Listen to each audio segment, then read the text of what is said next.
मैं डॉक्टर भामा अग्रवाल आपके अपने यूट्यूब चैनल पर आपका स्वागत करती हूँ, अभिनंदन करती हूँ।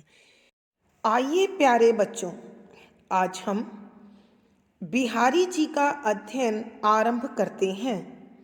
बिहारी जी की यश का आधार उनकी एकमात्र पुस्तक जो हमें प्राप्त होती है वो बिहारी सतसई है, जिसमें उन्होंने 713 दोहे लिखे हैं और उनके दोहों के लिए अत्यंत प्रसिद्ध पंक्तियां हैं। सतसैया के दोहरे जो नावक के तीर, देखन में छोटे लगें बेंधे सकल शरीर।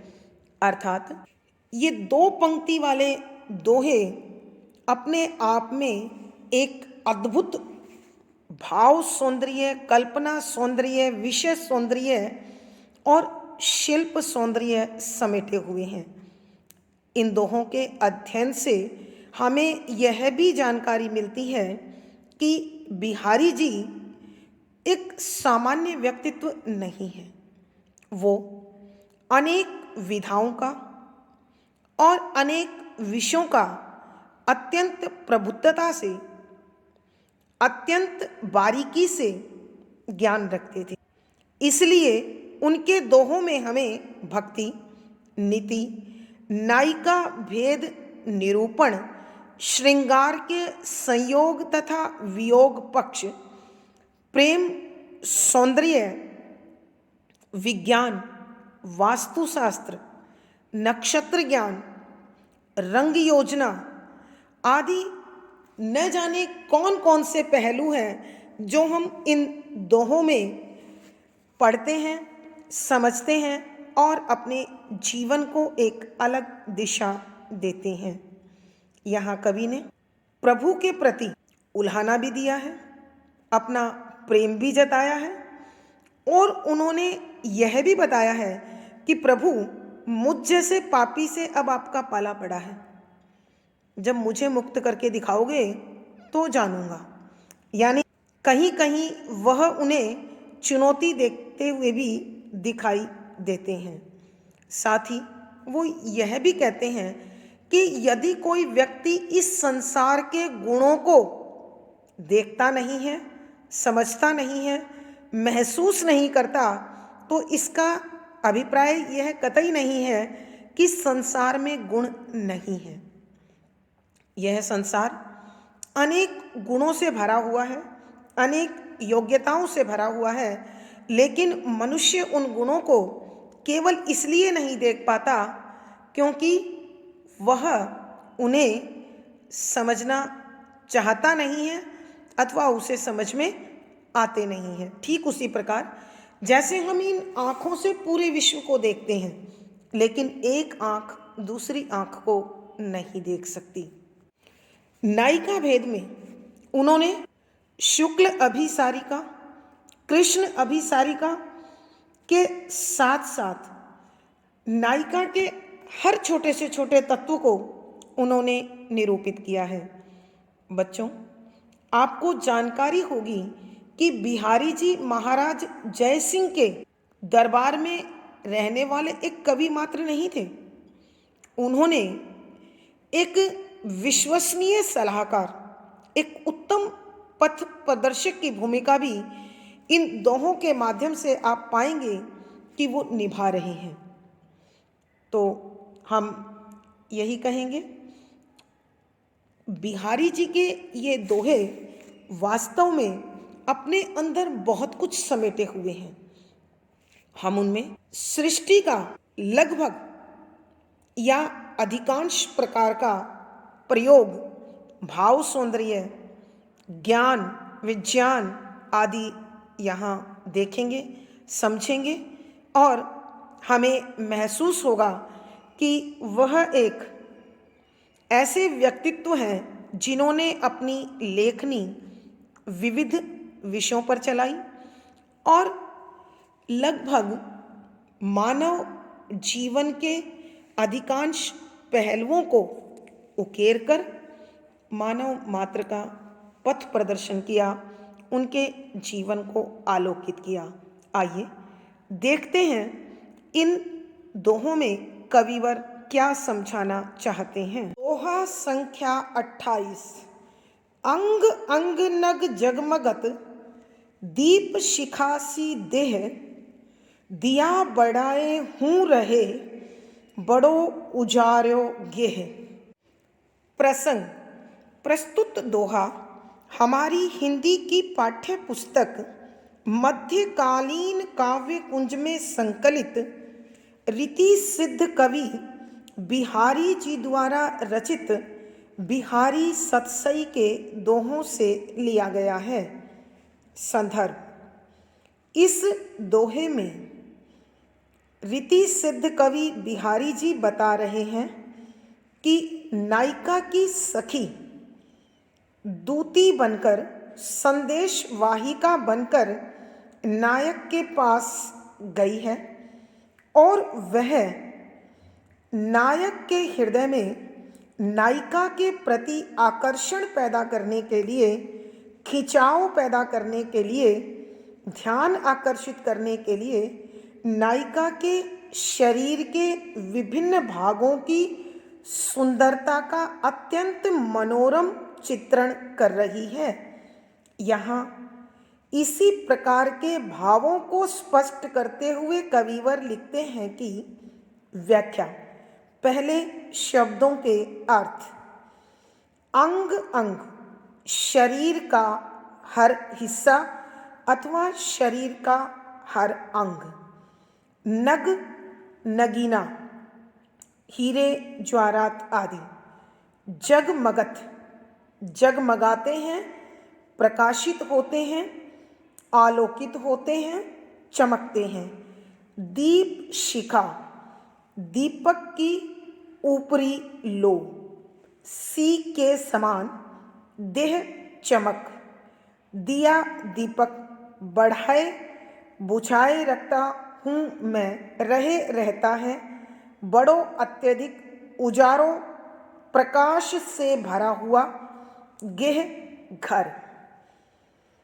यहाँ कविवर बता रहे हैं कि नायिका की सखी जो संदेश वाहिका बनकर नायक के पास गई है, वह कहती है मेरी नायिका ने अथवा मेरी सखी ने अपने शरीर के हर भाग पर अंग अंग नग जगमगत कि शरीर के हर हिस्से पर, हर अंग पर उसने नगों से जगमगाते हुए, नगों से जड़े हुए आभूषण पहन रखे हैं, जिन आभूषणों की ज्योति के कारण, चमक के कारण नायिका का शरीर दीप शिखा की या दीपक की लोह की भांति प्रकाशवान है,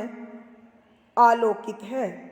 इसलिए दिया बढ़ाए हूँ रहो कि हम अपने घर में दीपक बुझाए रखते हैं, फिर भी बड़ो उजारो गेह कि घर एकदम जगमगाता रहता है, आलोकित रहता है, प्रकाश से भरा रहता है।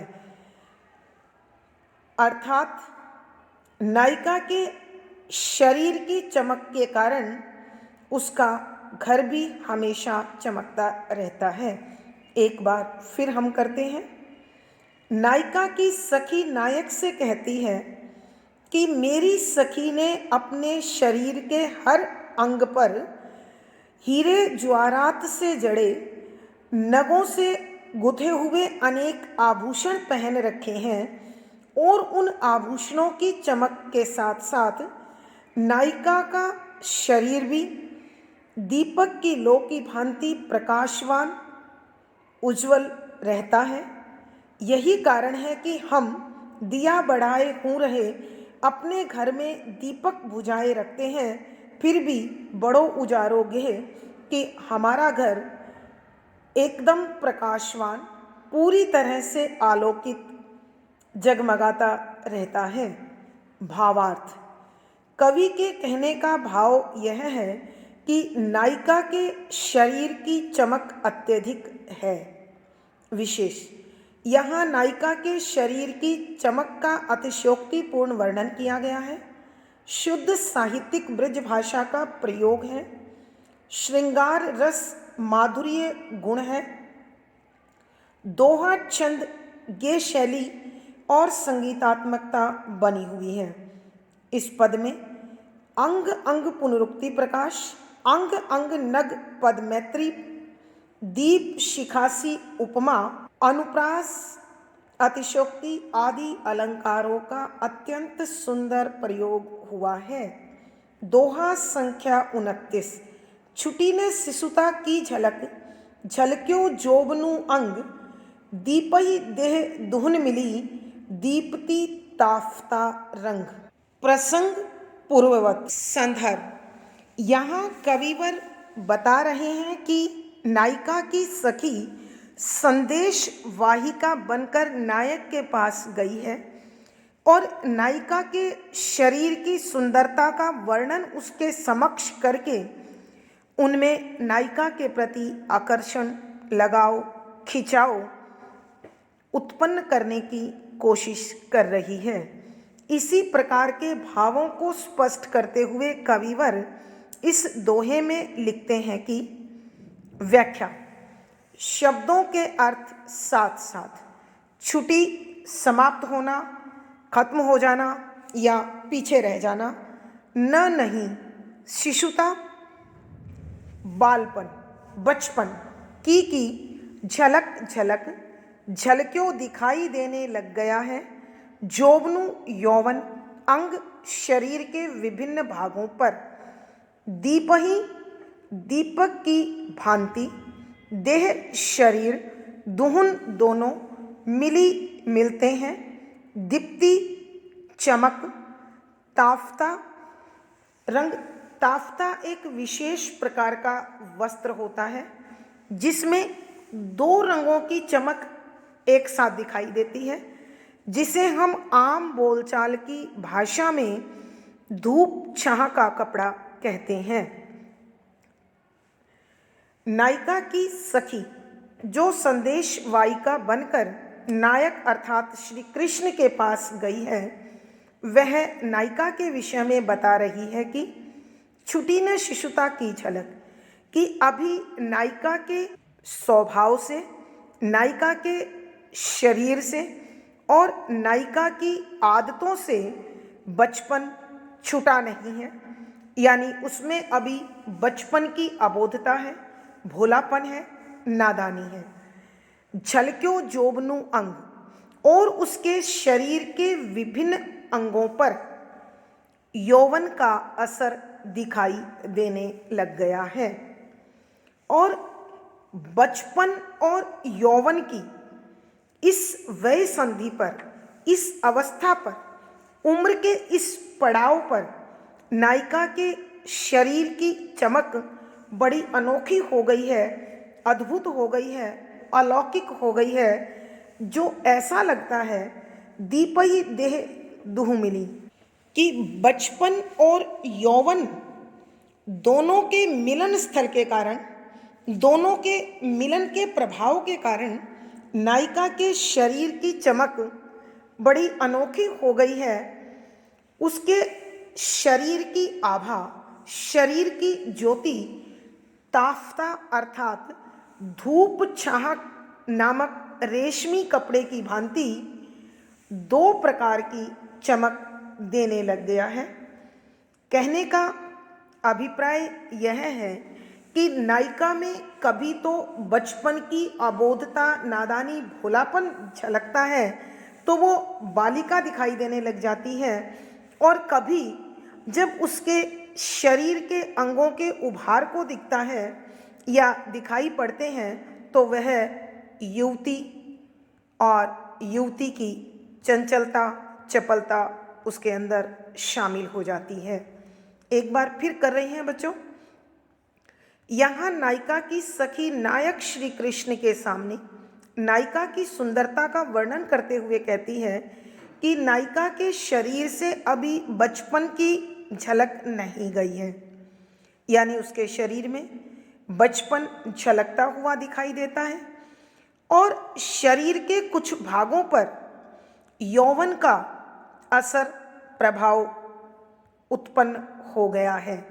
बचपन और यौवन के इस मिलन के कारण, उम्र के इस पड़ाव के कारण, इस वय संधि के कारण नायिका के शरीर रूपी दीपक की चमक ताफ्ता रंग अर्थात धूप छाह वाले रेशमी कपड़े की भांति दो प्रकार की दिखाई देने लगी है। नायिका को देखकर कभी तो उसमें बचपना दिखाई देता है और कभी उसमें यौवन दिखाई देता है। भावार्थ, कवि के कहने का भावार्थ यह है कि नायिका इस वय संधि पर एक अलग ही रूप रंग के साथ नजर आ रही है। विशेष यहाँ नायिका की वय संधि की बड़ी सुंदर और सजीव झांकी प्रस्तुत की गई है। शुद्ध साहित्यिक ब्रज भाषा का प्रयोग है, श्रृंगार रस माधुर्य गुण है, दोहा छंद गेय शैली और संगीतात्मकता बनी हुई है। इस पद में उपमा, पदमैत्री, अनुप्रास, रूपक आदि अलंकारों का सुंदर सटीक प्रयोग हुआ है। दोहा संख्या 30। पत्रा ही तिथि पाइये वा घर के चहुपास, नित प्रति पुण्योई रहे आनन ओप उजास। प्रसंग पूर्ववत। संदर्भ, पूर्व दोहों की तरह यहाँ भी नायिका की सखी दूती अथवा संदेश वाहिका बनकर नायक के समक्ष उसके चेहरे की चमक का वर्णन करती है, ताकि नायक श्री कृष्ण के मन में नायिका श्री राधा जी के प्रति आकर्षण, मोह, लगाव, खिंचाव पैदा हो जाए। कविवर इसी प्रकार के भावों को स्पष्ट करते हुए यहाँ लिखते हैं कि व्याख्या। पहले शब्दों के अर्थ। पत्रा, पत्रा जो ब्राह्मण देखकर तिथि का ज्ञान बताते हैं, ज्योतिष अथवा ब्राह्मण आदि जो अपने पास रखते हैं, ही से केवल तिथि, तिथियां जो एकम, दूज, छठ, पाचम इस तरह से पाइये प्राप्त की जा सकती है। वा नायिका घर घर के चहु चारों ओर पास आसपास के क्षेत्र में नित्य हमेशा प्रति रोज पुण्योई पूर्णिमा पूर्णमासी रहे रहती है। आनन चेहरा, ओप चमक, कांति, आभा, प्रभा, उजास, उजियारा अथवा उजाला। नायिका की सखी संदेश वाहिका बनकर नायक श्री कृष्ण के पास गई है और वह नायिका के चेहरे की सुंदरता का वर्णन करते हुए कहती है कि जहाँ पर नायिका रहती है वहाँ पत्रा ही तिथि पाइये वा घर के चहुपास, कि नायिका के घर के आसपास चारों ओर रहने वाले लोगों को तिथियों की जानकारी के लिए पत्रा देखना पड़ता है, पत्रक देखना पड़ता है, क्योंकि नित्य प्रति पुण्योई रहे, कि वहाँ हमेशा पूर्णिमा बनी रहती है, क्योंकि आनन ओप उजास, नायिका के चेहरे की चमक का उजाला इतना अधिक होता है कि वहाँ हमेशा पूर्णिमा की भांति पूर्ण प्रकाश फैला रहता है। एक बार फिर कर रही हूँ। नायिका की सखी नायक श्री कृष्ण के सामने नायिका की सुंदरता का वर्णन करते हुए कहती है कि हे नायक, हे श्री कृष्ण, मेरी नायिका के घर के आसपास चारों ओर लोगों को तिथियों की जानकारी के लिए पत्रा उठाना पड़ता है, अर्थात पंचांग देखकर ही वो तिथियों की जानकारी प्राप्त कर सकते हैं, क्योंकि नायिका के चेहरे की चमक का इतना अधिक उजाला होता है कि उसके घर के आसपास हमेशा पूर्णिमा बनी रहती है और लोगों को अमावस या तिथि आदि के विषय में पर्याप्त जानकारी पंचांग के सिवा किसी और साधन से प्राप्त नहीं हो सकती है। भावार्थ: कवि के कहने का भाव यह है कि नायिका के चेहरे की चमक के कारण आसपास के लोगों को तिथियों का ज्ञान भी सहजता से नहीं होता, इसलिए उन्हें पंचांग लेना पड़ता है। विशेष: यहाँ नायिका के चेहरे की चमक का अत्यंत मनोरम वर्णन किया गया है। हमें तिथियों की जानकारी के लिए या तो पंचांग की शरण लेनी पड़ती है या हम आकाशीय पिंडों के माध्यम से शुक्ल पक्ष और कृष्ण पक्ष के माध्यम से तिथि की जानकारी प्राप्त कर सकते हैं। लेकिन यहाँ नायिका का चेहरा चंद्रमा की भांति चमकता है, अतः उसके घर के आसपास लोगों को तिथि जानकारी के लिए पंचांग लेना पड़ता है, ऐसा व्यक्त किया गया है। शुद्ध साहित्यिक ब्रज भाषा का प्रयोग है, श्रृंगार रस माधुर्य गुण है, दोहा छंद गे शैली और संगीतात्मकता बनी हुई है। यहाँ अनुप्रास, काव्यलिंग, अत्युक्ति आदि अलंकारों का सुंदर सटीक प्रयोग हुआ है। दोहा संख्या 31। कंज नैनी मंजनू किए बैठी ब्योरती बार, कच अंगुरी बिच दीठी दे चितवती नंद कुमार। प्रसंग पूर्ववत।